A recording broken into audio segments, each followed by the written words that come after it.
To start, can you spell your name for us? Yeah, Cameron Ziegenfuss, Cameron Ziegenfuss. Okay, cool. So yeah, just to start out, kind of walk us through when you first heard what happened and how you heard and then what actually happened. All right.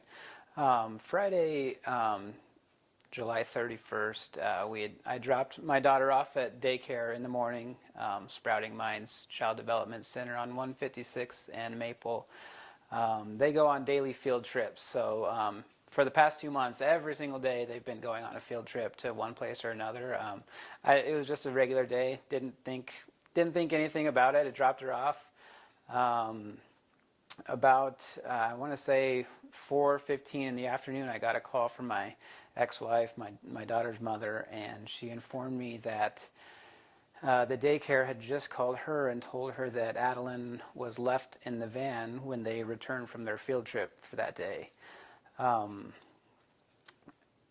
Immediately, I started to, all these things started going through my head. Is she okay? What happened? How did that happen? How long was she in there for?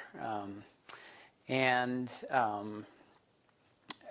come to find out through our research, asking the daycare questions, them answering us, we found out that she was. We still aren't sure how exactly she was forgotten in the van. They said they did a head count, and they counted the correct number of children that were supposed to be there, but. Come to find out, she was, from the time that the rest of the kids came in to the time my daughter came in, it was about 37 minutes. What we got from my daughter was that she couldn't get her seatbelt off when all the other kids did. Now, I don't know if she said anything, if she hollered out, or if she just sat there silently trying to get her seatbelt off. I don't know those details. We weren't given any details regarding that. But the van was parked in the rear of the daycare. Locked, I assumed, and so my daughter had to unbuckle her seatbelt first of all, figure out how to unlock the van, get out of the van, and then she had to go around the building to the front of the building and ring the doorbell before. She's 5 years old. She figured all that out. And it's amazing. I almost want to say it's a miracle. I mean, she could have wandered off into the wrong direction. She could have been kidnapped. She could have not been able to figure out how to unlock the car, and it could have been an hour and a half later. The rest of the group came back at 2:38, and my ex-wife didn't get to the daycare until about right around 4:15. I mean, it could have been an hour and a half, an hour and 45 minutes that she could have been in there, and it was about 85 degrees that afternoon. And inside the van, it's a lot hotter than that. Oh, most definitely, most definitely. I wouldn't want to sit in a hot van for 37 minutes. But the daycare is very, very fortunate. We're all very, very fortunate. My daughter, my family, that she was able to make it out, and that she had the wits about her to walk around to the front of the building and ring the doorbell of the daycare. I mean, 156 and Q Maple is a busy intersection. She could have wandered out into, any number of things could have happened, and nobody would have had any idea. Yeah, as a parent, you imagine every hypothetical. And that's, like I said, again, we're so lucky that she wasn't injured, but every day since it's happened, and I'm sure for the next few weeks, I'm going to be thinking, what could have happened? She's going to start kindergarten next week, and she's going to be going to a before and after school program, and I'm going to think every day, is she safe? Is she okay? Is somebody watching her? Does people know where she is? And it's just something that I'm going to have to learn to deal with, and I don't even know what will go through her head next time she goes on a field trip or anything of that nature. And then you think about the amount of time she was in there, but she got herself out. What if she had, didn't get herself out and she just stayed in the van? What could have happened if she was in there for 2-3 hours? Right, and I don't even want to think about that, because we've all heard in the news in the recent months and years about parents leaving their children in vehicles and the child not surviving.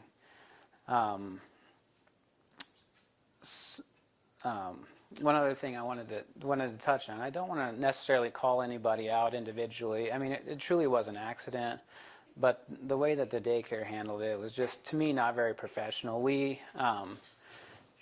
My daughter re-entered the building at 3:15, and we didn't get a phone call until about 37 minutes after she re-entered the building. Luckily, Adeline's mom, my daughter's mom, was already on her way to the daycare when she got the phone call. When Adeline's mom got there, somebody from the corporate office of the daycare was already there. So they had called the corporate office and had enough time for somebody to drive over there before they called us. I don't want to make too much of an assumption, but I assume it's to get their story straight and cover all their bases before they informed us. But so at this point, it had been almost 40 minutes that she had been back inside, and her face was still all red, her hair was sweaty and matted, and we weren't given the option whether or not we wanted her to seek medical treatment. They kind of just made that decision for us. And so, like I said, I understand that accidents happen. My goal is to spread the word and tell other parents, ask your daycare, ask your school, hey, what's your policy when you come back from, do you check the van once? Do you check the van twice? Do you just do a simple head count? What's the policy there, and how are you keeping my children safe? Because this is something that this will never happen to my kid. It's always somebody else's kid. It's not my kid, and I never thought that something like this would happen to my child. We're very, very fortunate that she's okay, but I still think about it all the time. Yeah, what if?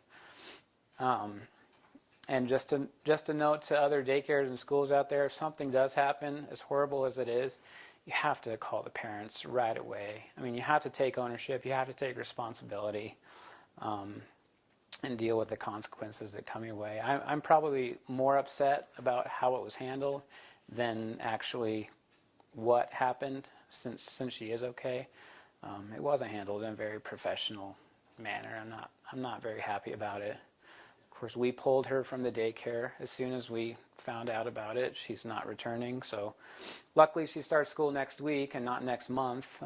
We have to make arrangements for 5 or 6 days to watch her, and that's why I'm home today. So, but yeah, the whole thing is just unfortunate. That's unbelievable, really.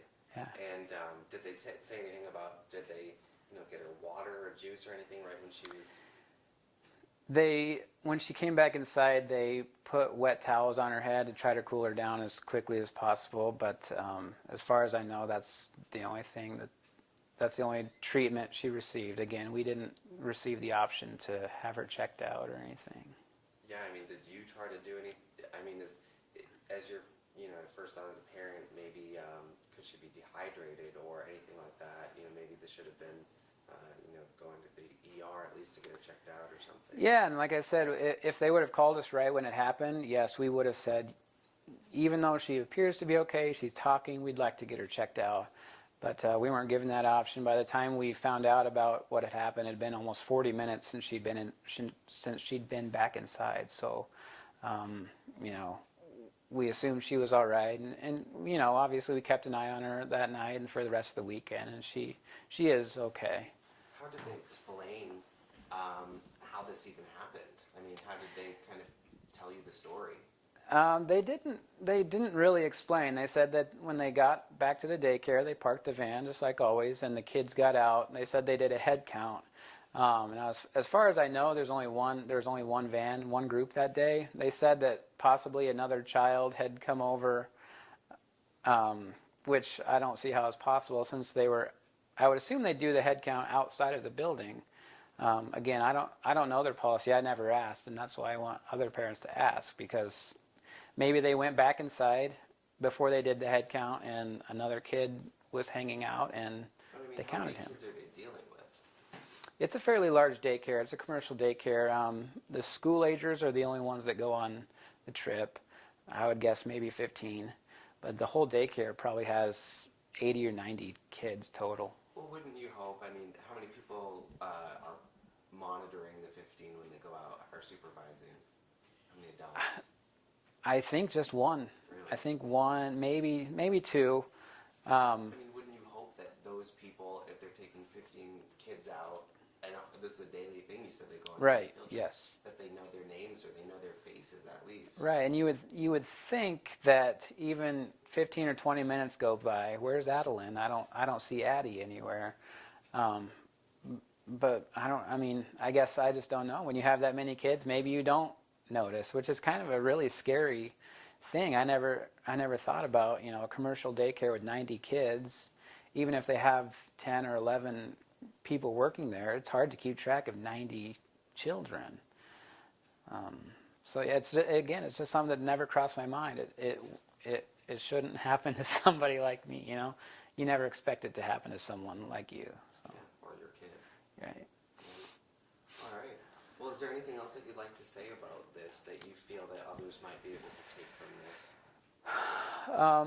this? If I could just tell other parents something, it would be that ask your daycare and ask your school again what their policy is, and don't shy away from. You're not going to hurt anyone's feelings. You're not going to offend anyone if you ask. Hey, tell me exactly what you do when you get. If the daycare is good and professional, they're going to tell you, and they're not going to have a problem explaining their policy. And if they don't have a policy in place, you might want to think about looking at a different daycare. Daycare should have very, very strict policies in place for these kinds of things. Which is the fact that they kind of had a story together and someone got there before you even did. Right, and and that's the main thing that concerns me is that they were kind of tried to save their own behind. Did it seem like that was more important to them than your actual child's? Yeah, just about. Yeah, I mean, I really felt that they wanted to save the face of their business more than they wanted to take care of my daughter and our family. I didn't mention this, but the daycare owner actually, either the daycare owner or his assistant, I don't recall which one it was, actually asked my ex-wife if we could keep it under the table and not report it to the agency. They're a fairly new daycare. I think they've been around less than a year. But he said, you know what this kind of thing can do to a daycare if it gets out there, and that was the last straw. And now I need it to be out there. Yeah, that's not what you want to hear. Did Right. they even apologize? Via text message. They sent us a text message and apologized. Neither of us, I don't think, got a phone call. It was a text message that they apologized. So. Wow. Well, thank you so much for sharing this Yeah. with us so that other parents can keep all of this in mind. These are just things that apparently you need to be looking out for Yep. when you go and choose a daycare. Yeah, most definitely. Yeah. So just as far as putting this on TV, we need